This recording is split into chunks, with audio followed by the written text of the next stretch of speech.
right, welcome everybody to our latest Live Motocross podcast as we talk all things SMX, MXoN, MXGP, obviously with Jason Thomas. So firstly, thank you everyone for listening and supporting the site. We really appreciate it. We'd also like to thank our partners in 24MX, Dirt Store, Fuchs Silkline and Dragon Energy for all their incredible support, as without them, none of this would be possible. All right, welcome Jason Thomas. How's life and thanks for joining us, mate. It's been a busy morning of news, hasn't it? Yeah, it's been a crazy day. The news with Hymas departing Team USA after he wasn't able to race this weekend. It's been a little rough on that front. We had collectively as a team a lot going on planning and preparation wise to make the most of our opportunity to support Chance. And so all that kind of abruptly comes to a stop. But I mean, the most important thing is Chance's health. And I think this, as much as it's a bummer, this provides him with the best opportunity for 2025.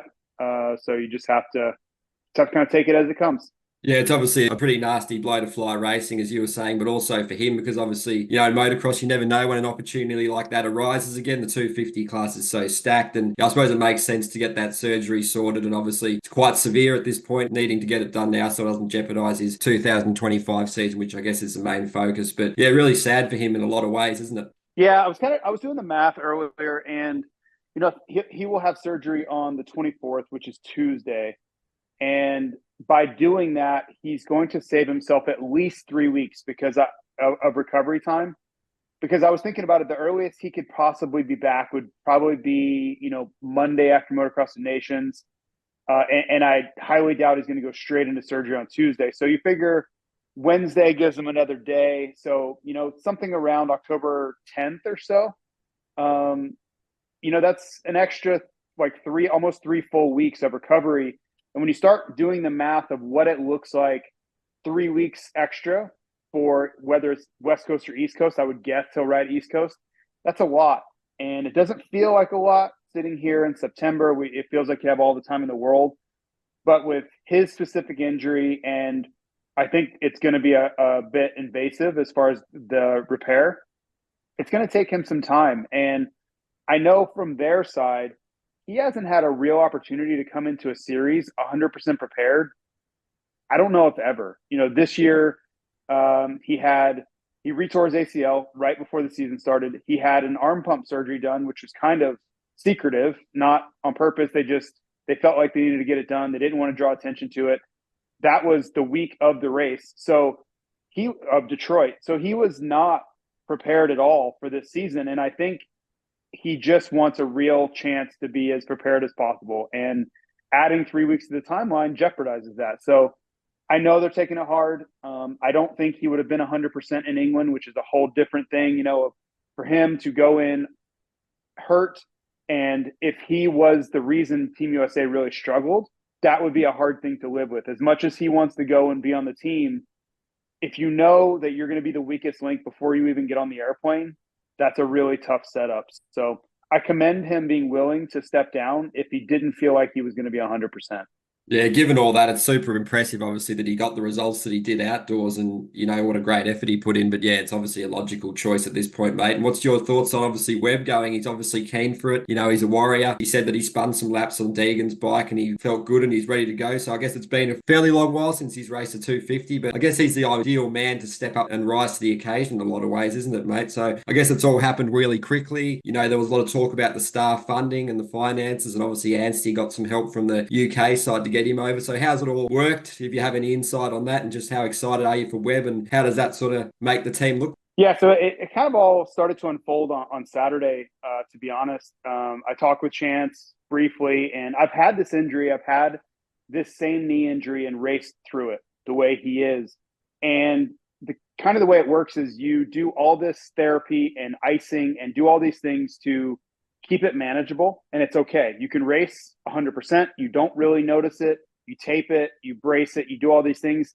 And in the heat of battle, you don't really notice it. But if you stick it down, if you have a crash, if you do something significantly wrong to it, you kind of start over. And it takes a significant amount of time to get back to that really stable place again.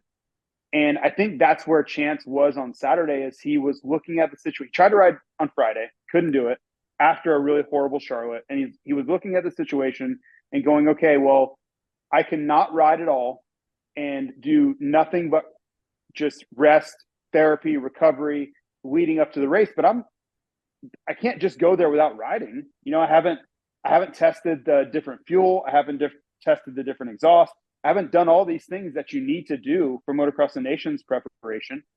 So it's just a really bad setup. So I think he started thinking on Saturday about, what does this look like if I don't do it?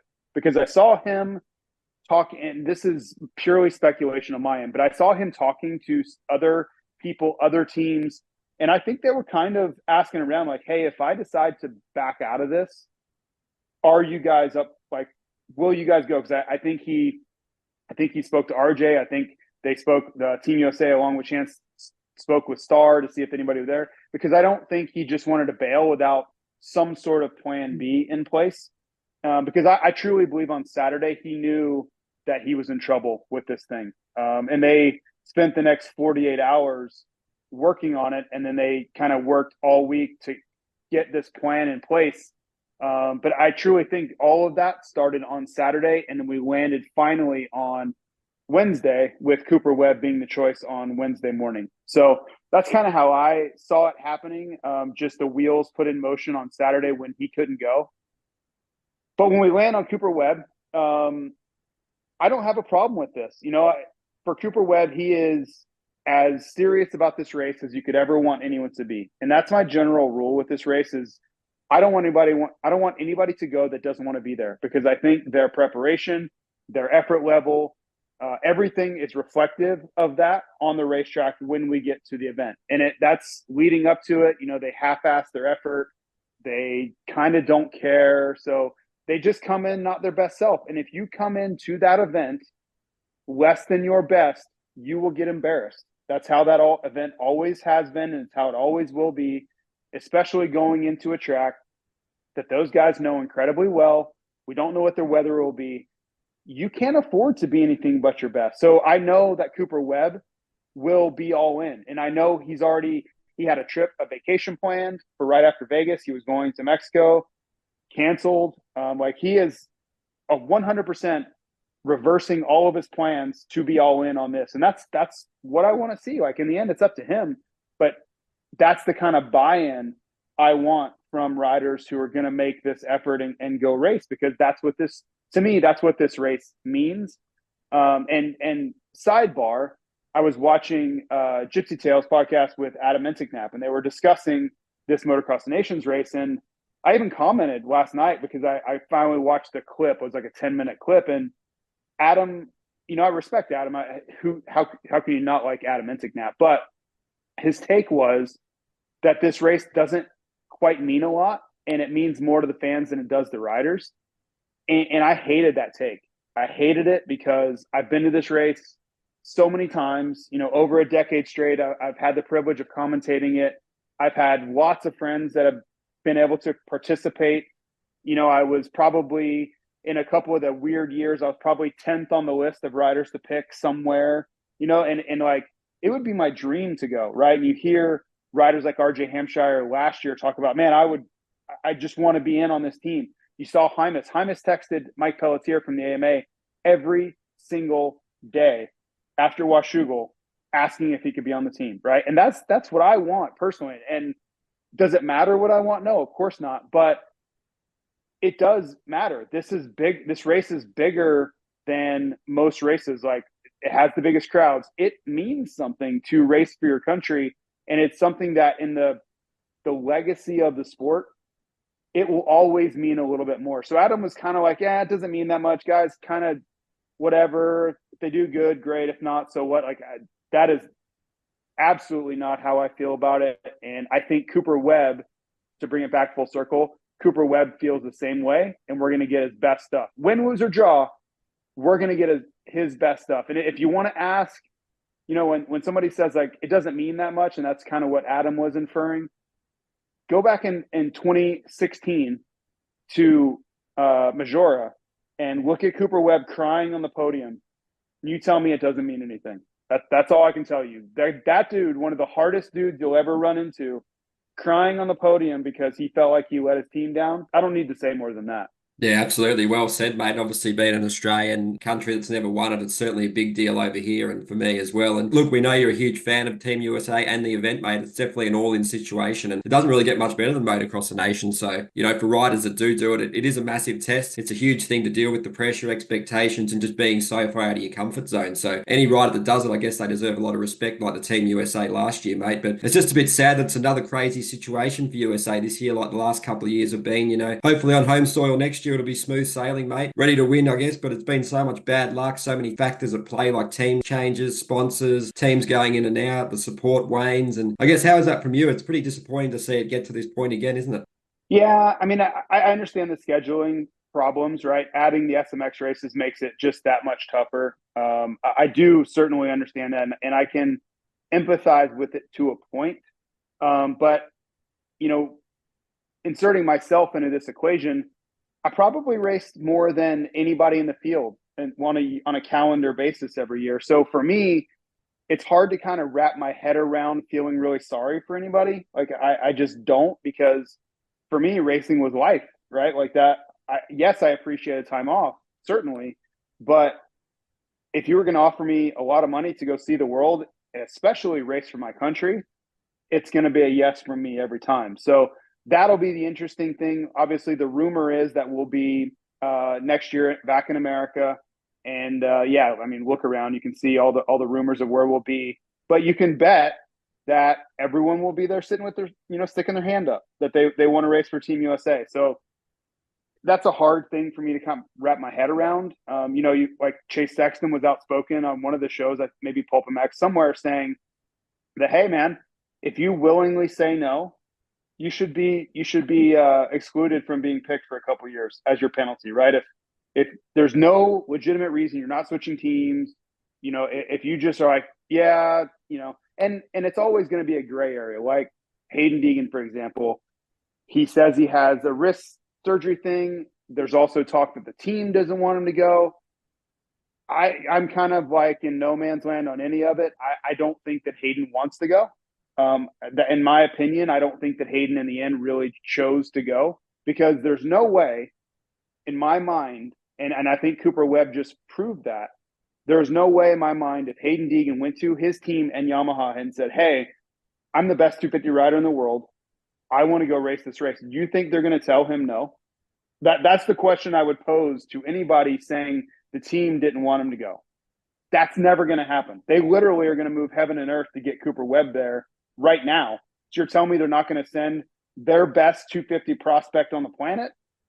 It's ridiculous. So I can't speak to Hayden's health, but I damn sure wish he was going. I'll just leave it there. Yeah, absolutely. And obviously, you mentioned Sexton, mate. It's really great insight you're giving us here. And with Sexton, obviously, he's probably going to have to win his class. It's an absolutely stacked class. He's obviously needing to get those starts dialed. That'll come into sharp focus, his performance. So I'm guessing he's ready for it. But if you look at that MXGP class, mate, you got Jet Lawrence, Hurlings, Fevra, obviously Sexton, Roxon, Geyser, Prado, Guadagnini, Lucas Coonan, Siwa, Horgmo, Gifting, Searle. These kind of riders, mate, it's going to be quite challenging to get the start. And if you don't get the start, it's definitely going to be tough to get through the pack, mate. So I guess looking at those guys, how exciting is the event and how important is it for Chase to really rise to the occasion?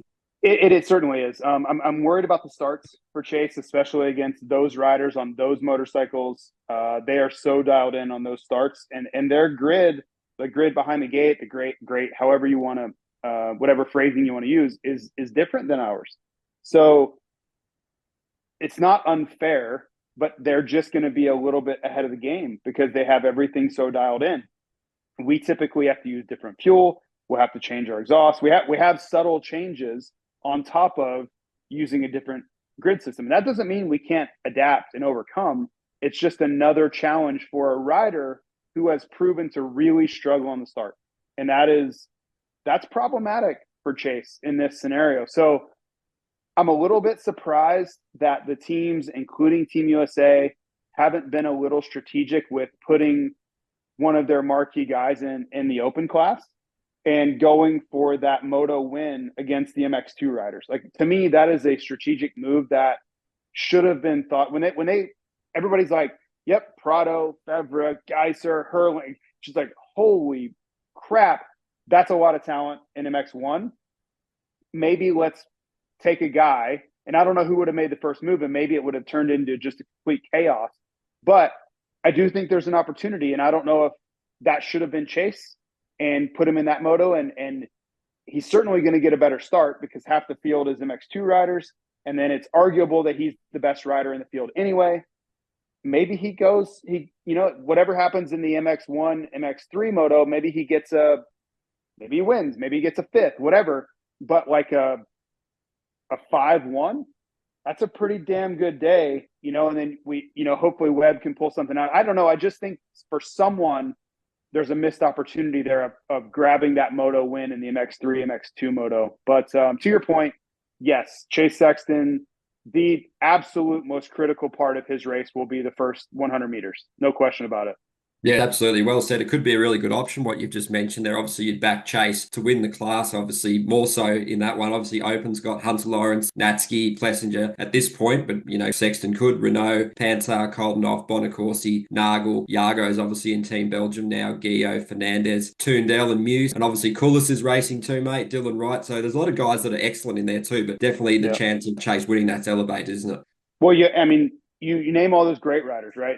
Those are not slouches, but Chase Sexton is the class of that field, right? And that's what you want. Not saying he can't. And I guess for Chase, he's going to go, well, I can go beat anybody, right? Did you not watch Redbud? Like, I don't need to be handicapped to MX3 to get a win. And I would just say, I understand. I'm not doubting your talent. I'm just saying this is a chess game. This race is all about moving strategic pieces into place to get the best 5 scores possible. And if we have to throw away an MX2 score or something happens, one of the other, like that first place in a moto is so invaluable. It is so critically invaluable to be able to throw a number 1 up on the scoreboard. So yeah, that's the magic of this race. And that's why I love it so much is where do you put each guy on the start, right? That decision will have to be made because when I think about this start at Matterley, say Team USA qualifies 4th, okay, and I'm making up results. Going into Sunday, they will have the 4th gate pick and the 24th gate pick for their MX2 and MXGP, right? So what does Team USA do? Do they gamble? And I say gamble because I think it is with putting Chase in that first gate, because what if he gets a bad start anyway? And you know that Webb's going to get a bad start with 24th gate pick. So now you've got both riders with bad starts, or do you give Webb a legitimate shot at getting a top 10 start? And then Sexton, you just say, hey, man, you haven't been starting great anyway. So we'd rather you start like 16th and move forward because you're used to that. You are very good at moving forward. You've been doing it all year long in pro motocross. So do those are the questions that were really smart team managers and team strategic decisions all come into play. And I don't know that there's a right decision. I certainly am not claiming to have the answers. I just love analyzing those decisions on the fly, right? And if we can bring that magic to the viewer of like, well, they did this because they're thinking that, and all those subtle layers to it instead of just, oh yeah, there's, Febvre, look how fast he's going in the corner. There's so much more to it, especially at a race like Motocross of Nations, as far as strategy to get that podium finish or better. Yeah, it's certainly really interesting conversations that we had about it, mate. And it's really cool what you said there. Obviously, the strategy, the tactics, it might not seem a huge deal, but it definitely is, can make a difference in a race that, fine margins is what it's all about often, as we've seen in the past. And I guess we'll just continue with the Nations preview. Just look at MX2 class. Obviously, Webb, obviously on that really good bike, but he'll have to be on top of his game against the likes of obviously DeWolf, Vial, Anstey, Adamo, Webster, Connolly, Langenfelder, Sasha Coonan, Oliver, Harrop, McClellan on the 2 Triumphs, and obviously Rizoulis, who's shredding on that factory. Yamaha got the fastest lap time combined in MX2 in China, so he's certainly up against it, isn't he? Yeah, it's going to be wild. It's the Yago thing is crazy to first with William Everts going out and then Yago kind of coming in. I don't even know that we're done. There's still another GP to go. There's still another SMX World Championship race in America. So who's to say that the teams as they sit now will be what they are when we get to the UK. We've had one shakeup today. I mean, we had a Team Belgium shakeup on last weekend. So who the hell knows where we're going to be in a month's time.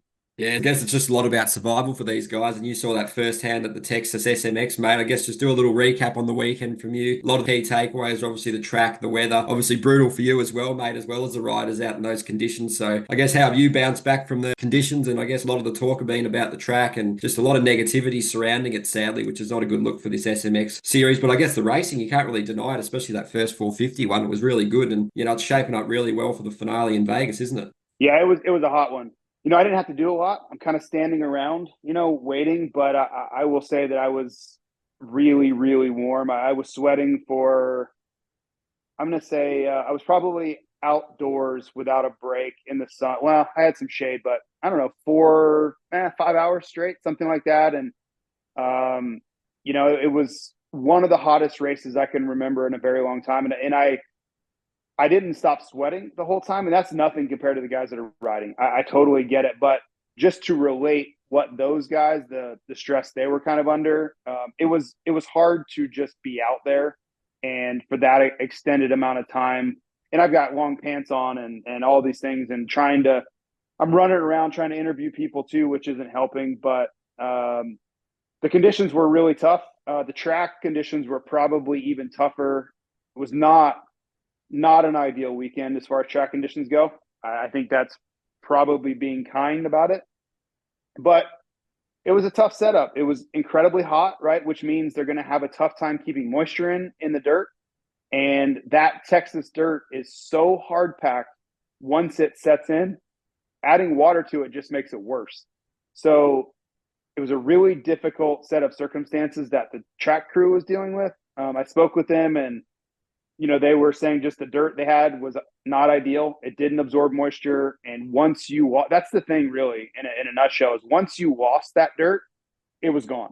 There was no bringing it back there, unless you were going to completely dig it up and rebuild sections, which they certainly didn't have time to do. There was no way to get that dirt to soften up again, because it's as close to like concrete or asphalt as you could find. So, all the riders made mention of it. Didn't matter who you asked. Everybody talked about the same thing: is the track was not great. The track was really tough. The track was really scary. The track was really sketchy. However they decided to phrase it. But I think for some of them, it was survival, but also you're trying to go as fast as you possibly can because there's so much money at stake.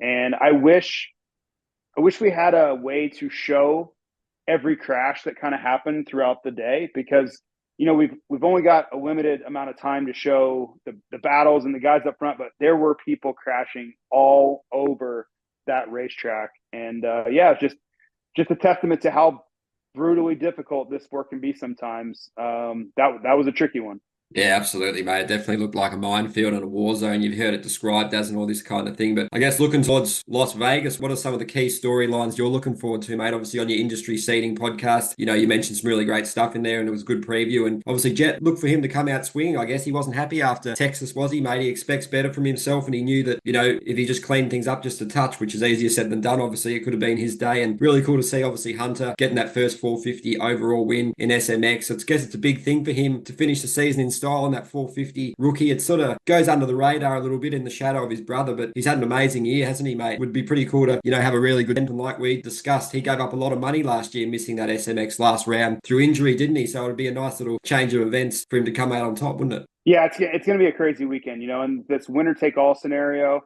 There are people that don't love the point systems. I understand it, right? It's not the traditional way we've always done it. But if your goal, and I think for most people, that's all that they have vested in this thing, is to be entertained and to watch fantastic racing for high stakes. That's, what else is there? That's why we're fans of this stuff, is we want to watch it. That's why we're fans. So to set it up like that, where all of them, you have two brothers and then Chase, who used to be their teammate, and there's a lot of history and hard feelings and all sorts of dynamics going on there, for them to go to Vegas and settle it for $1 million, that's a big deal. So I think it's awesome. Jet, to your point, was not happy. He was very unhappy with his motorcycle. He was very unhappy with the outcome of the race. I think he felt like he let one get away there. And, I appreciate the fact that he was willing to share that with us. because it would have been very easy for him to just swallow it, not say anything, be a robot on the podium, and then unload when he got back to Honda, and we'd be none the wiser to what he was truly feeling.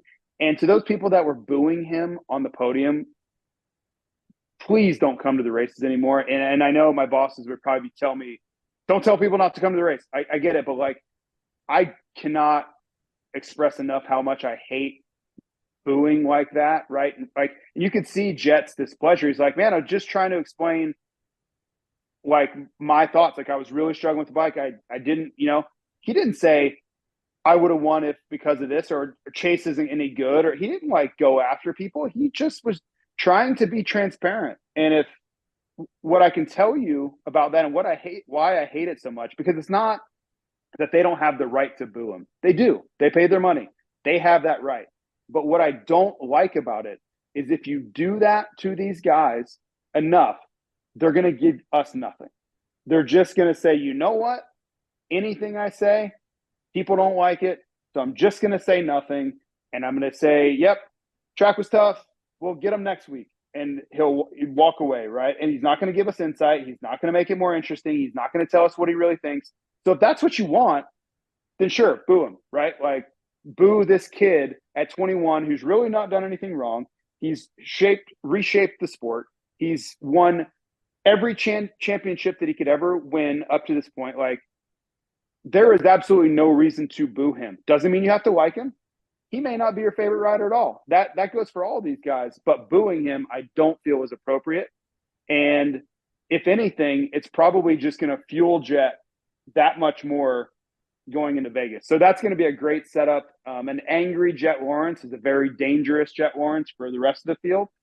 As far as Hunter goes, he's so analytical with this stuff. I don't think that much shakes him, good or bad, right? So, you tell him the world is ending, he shrugs his shoulders. You tell him he won the race and he's got the red plate and he's got an opportunity to win the world championship, he shrugs his shoulders. And that's a great place to be for him, because I think he's going into this weekend, excited for the opportunity, but not too high, not too low, not nervous, just like, hey, let's go execute the game plan and see where we come out. I think the tough part for Hunter, is I think of the three, he is the least, he has the least top end speed. He has probably the least amount of talent. And that's not a knock. We're talking about amongst the other two, what I would consider the best riders in the world, right? So that is not a knock against him. That's just, you have to analyze it for what it is. And I think of the three, he probably, if this were in Vegas, right, if this were betting odds, he would probably have the worst odds of winning this race, because I think the other two would be favored. And that's just reality. I don't feel bad handicapping it that way. That's just, I think, what the real situation is. So he does have the points lead, but it kind of doesn't matter when you have a winner take all scenario. It's throw the points out, forget about it. Let's just see who wins the damn thing. But it's going to be great. I am more just happy for Hunter as a person, and just to see him in this situation, than I am like worried about him winning or not winning, because he's going to be fine. He, for all his trials and tribulations and injuries and everything he's gone through, his future is cemented. He could probably retire right now and be financially set forever, right? And he's gone through it. Like, I think he's truly earned everything he's gotten. And he's probably 25 this year, going to be 25. That's a great place to be for him at this young of an age. So he's truly a feel-good story. If you're looking for one to kind of get behind and say, hey, I don't really care, I don't really like anybody, who should I cheer for? I think Hunter Lawrence is a great candidate for that. Yeah, excellent points there. Really well said. And obviously, he's kind of got that business as usual. Nothing phases him. He's mature, level-headed, and he's really focused with his approach. So, yeah, he's going to be one to watch for sure. And I guess Chase is another guy that actually doesn't mind speaking his mind on various topics. And obviously, he's got into a bit of hot water with KTM this week, saying too much. But he's always got some really interesting things to say. And, like you say, you want to hear the honesty, because you don't want to sort of get slandered for saying it's excuses. So it's really good to hear. And it's great for anyone working in moto media like us, mate. So, it was a big response for him in a lot of ways. And it just shows once he gets that start and he gets that comfort out front, he really can make it happen, can't he, mate? So I guess just tell us a little bit about Sexton. He'll be looking to, flex his muscles and, control the narrative by winning. Yeah, I mean, he's got to get out front. That it's just that simple. And if you look at the story of Chase Sexton when Jet Lawrence is racing, there are very, very, very few scenarios where Chase doesn't get the start and is able to beat Jet. That just has not happened very often. And you look at even the start at Unadilla, everybody flinched. Sexton got the jump and was able to check out. This weekend, same thing. Roxon flinched, Hunter flinched, Jet screwed Jet up. Sexton got the start along with Ferrandis and Plessinger, and then he was able to make the most of it. Those irregularities, and then you look at the performance on the backside of it, that's impossible to not correlate those two things. And we have so much data to show when Sexton doesn't get the start and he's not in front of Jet, the way he rides. And I know he hates that. I know he knows that. There's no way he doesn't know that scenario has gone that way. And I'm sure it drives him absolutely insane. But that's what he's staring in the face again this weekend. So I don't know what the fix is, right? I know that they've been working on the bike. They've been trying things with the clutch. But I think it's a combination of his reaction time. And I don't think the KTM is quite as good as the Honda, or maybe even not even close to as good as the Honda in the first 10 meters of the start. We've seen AP get good starts, so I don't want to fully blame the KTM. I think a lot of it is just on Chase being not as efficient and not as quick on the reaction time. But I think so much of it is going to be in the start, and we did an interview with Hunter yesterday for our show, SMX Insider, that'll come out tomorrow, USA time. And he basically said, I don't remember if it was off air. Maybe it was off air. He just said, so much of these races is the start. The track's basic. There's not a lot to separate guys. And if you don't put yourself in a good position early, it is really, really tough to do much about it. So I don't see that changing in Vegas. The first lap positioning is going to be hypercritical again. Yeah, absolutely. It's going to play out very interestingly. And yeah, Chase will have the pressure on if he doesn't get out of the gate well at all, mate. And I guess a couple more before we sort of wrap this one up. Just tell us a bit about how you think Tomac will go. Obviously, he showed what he can do in the first two SMX rounds. You can never count him out. And he's so good getting those starts with the scoop, and then managing a racetrack like that on that tyre was so impressive. Many other riders were just watching in amazement. And I guess he's going to be one to watch. And, give us a few words on Phil Nicoletti's last race. I think he's, after the last SMX round in Texas, he's ready to call it time. But it's going to be really cool to obviously hopefully see him go out with a good send-off and then the party afterwards. But yeah, he's been a great asset to the sport in many ways, hasn't he? Yeah, and I don't think it's over for him as far as championship. He would just need chaos, but I think him returning to form is really the story, right? Like, forget about the championship odds, forget about any of that. Like, this sport is simply better when Eli Tomac is at his best, right? He has another element to it. He has this very unique riding style. He's so aggressive.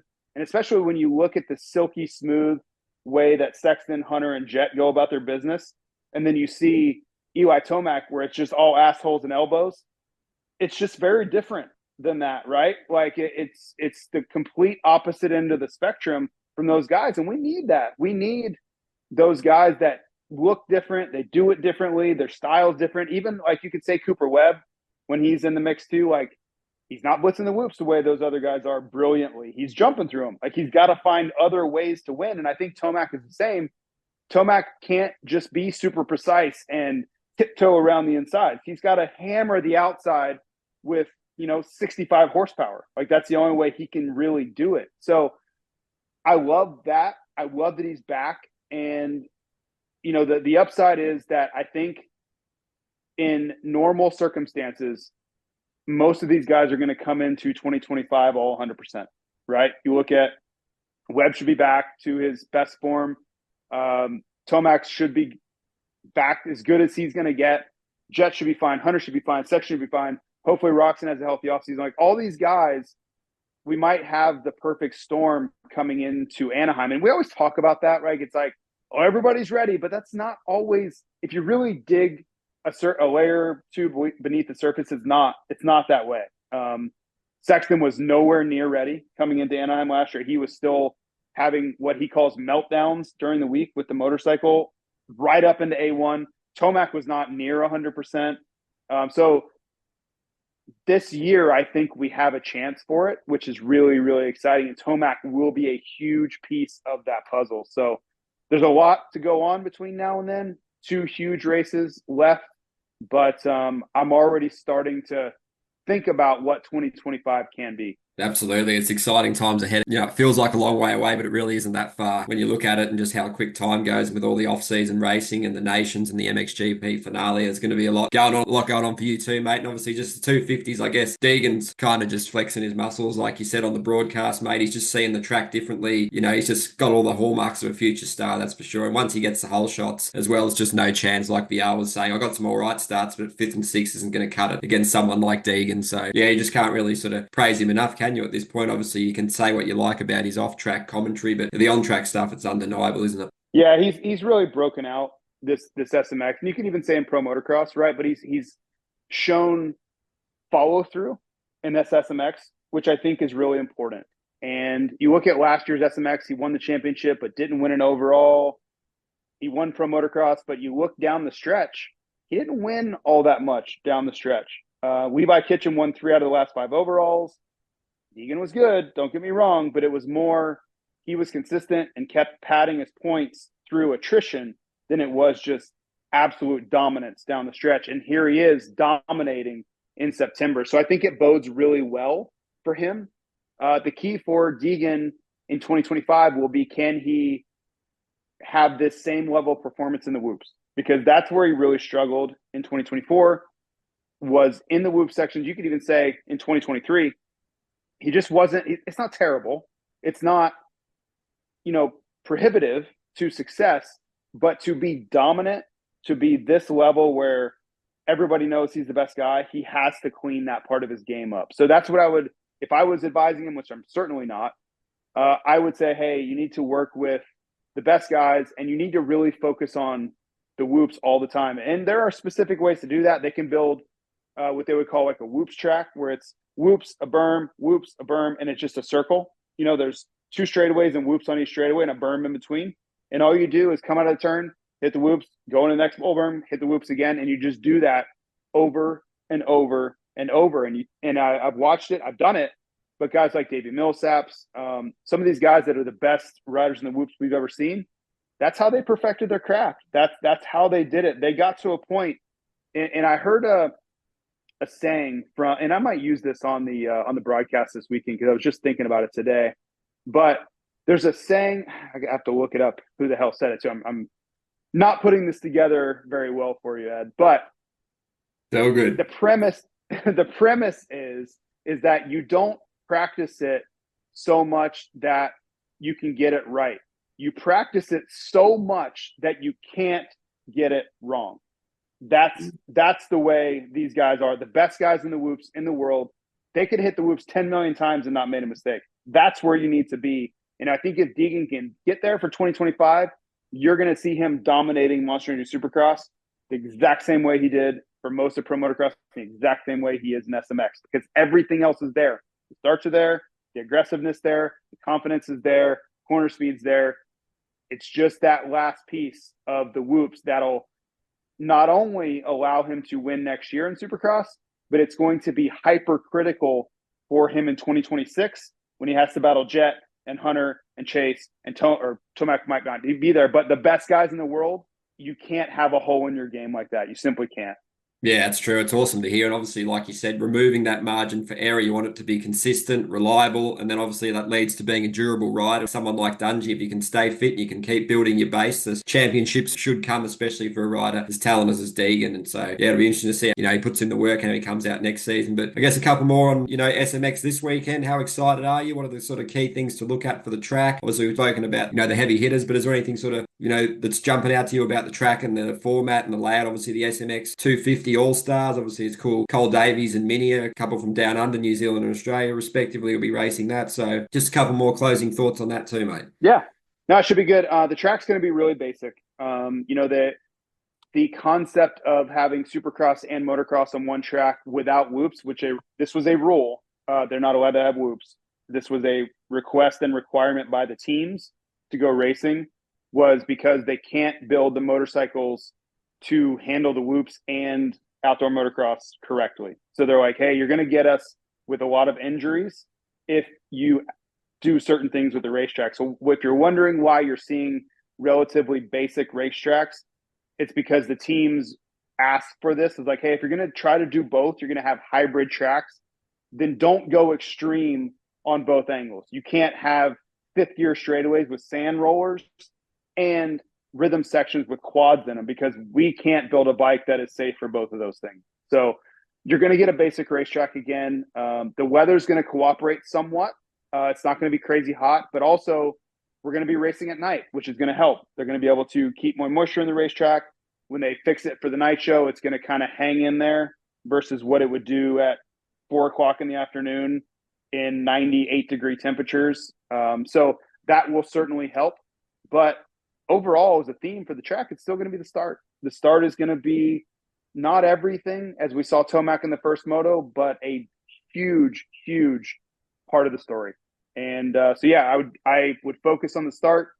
It's going to be a split start again. So, if I'm Chase Sexton and I see Hunter and Jet go to the preferred side, I go to the other side immediately. I don't care if it's better, worse, indifferent, whatever. Just get me away from the best starters, and I'll take my chances otherwise, right? And just, you have to know what your weaknesses are and what your strengths are, and you lean into your strengths and you try to just compensate for your weaknesses. That's all you really can do. So that means smart decisions. Don't start next to Jet. Don't start next to Hunter. Don't start next to guys that from experience that are going to get the jump on you, right? So that's one thing I would really be focused on for these guys. And then when you talk about the SMX future stuff, it's going to be a lot of fun. Munir kind of broke out of nowhere, and then you're going to have Drew Adams, who is a rising star here in America. And the track is going to be basic enough where you're going to see these guys not look, trying to think of the right word, uncomfortable, out of place. Because when I watch them at St. Louis or some of these supercross tracks, you can tell the track's a little bit too much for them. They just don't look capable quite yet. And it's not really fair to them because this is not what they do full time. They practice supercross probably a month out of the year, maybe a little less, and they're practicing motocross the rest of the time. And then they get thrust into a supercross race after either one of the Triple Crown motos or qualifiers. And that's what they were talking about at St. Louis. Is like, man, the track is hammered, and they just sent us out onto it absolutely cold. No warm up, no nothing. And that doesn't really create a good product in the end. And it also puts these kids, and make no mistake, they're kids, at a lot of risk out there. So I think this track will be a much better representation and a presentation of what they're capable of. So that should be exciting, just to kind of see who wants, these races are stages. Cole Davies broke out earlier this year, early on in Monster Energy Supercross, made a name for himself, got himself a Monster Energy Yamaha Star Racing deal for 3 years out of those rides alone, right? They were very iffy. He didn't have a deal yet. He was trying to get a deal done with, KTM, Gas, whoever. Goes out and just shows up in those races. Boom, 3-year Yamaha deal guaranteed, right? So that's the opportunity for these kids that's right in front of them this Saturday. And that's what I love. It's like, who's going to step up? The door is wide open.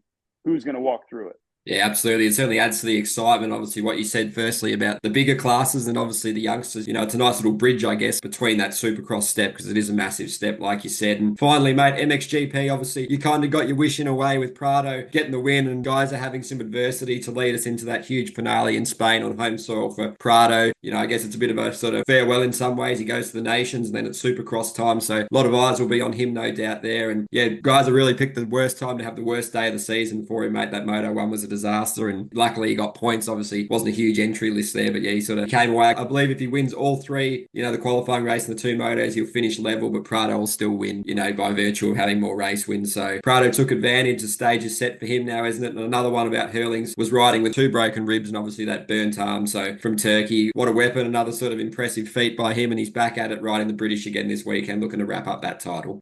Yeah, it's if the MXGP gods, as far as results go, are listening, and they're just going to take requests from me, then I would love for Geiser to win the sprint race on Saturday and Prado to finish 4th.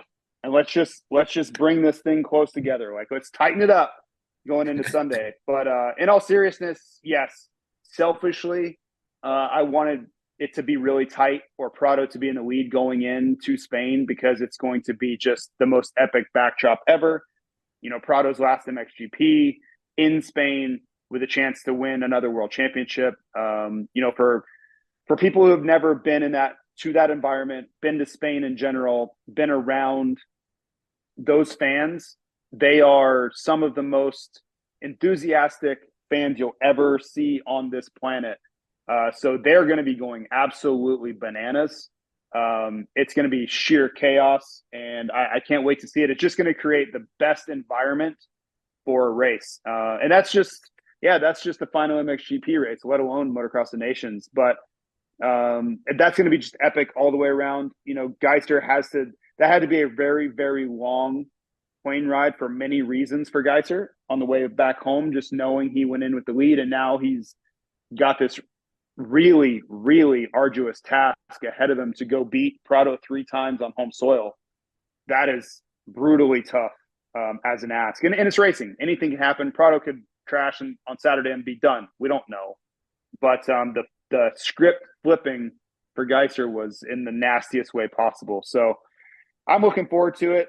You know, I don't have any vested interests other than entertainment, and we're certainly going to get that. And yeah, for Jeffrey, I mean, I feel like he's always dealing with some sort of injury. Like that's just the plight he was given. You know, it's like someone decided, hey, we're going to give you otherworldly talent, but you're just always going to have to deal with some sort of issue. You're going to be hurt. You're going to have a broken bone. Half your skin's going to be melted off your body. You're just going to have to deal with something really uncomfortable because you're blessed with all these other great things. But yeah, that's a really tough guy. Say what you want. Some people don't like him. But I don't know how you could do anything but respect him. Yeah, absolutely. He deserves to be respected. And yeah, just the sheer amount of racing he does. He's an animal, and obviously he loves the money, but he also loves that bike time. So yeah, a few more years of him would be great too, and obviously an American adventure in the future. But yeah, thanks again for joining us, JT. It's been another awesome chat, mate. Any final thoughts anyone would like to shout out to? Is there some cool stuff at Fly in the works? And at the end of the season's not really the end of the season for you yet, mate, because it's all action for the next 2 weekends as well, isn't it? Yeah, it's going to be great. I love these European trips that I get to go on. This one's going to be longer than normal. It'll be 2 full weeks, which will be great. So I'm actually really looking forward to it. And then, yeah, just on the horizon, we will have a set of limited edition gear for the SMX finale this weekend. So check that out. It'll be everybody will be wearing it Friday. So that's always fun. It's a lot of work for us to execute, but it's fun to have something new and exciting for our riders to wear and people to go out and buy. So check that out. Yeah, no worries, mate. Thanks again for taking the time to join us on this podcast. Obviously, before I let you go, we'll thank our partners in 24MX, Dirt Store, Fuchs Silclean, and Dragon Energy for all their incredible support. As without them, none of this would be possible. All right, thanks again, JT. All the best for the weekend, and I'm sure we'll speak again soon. Thanks, mate. No worries. Have a good one.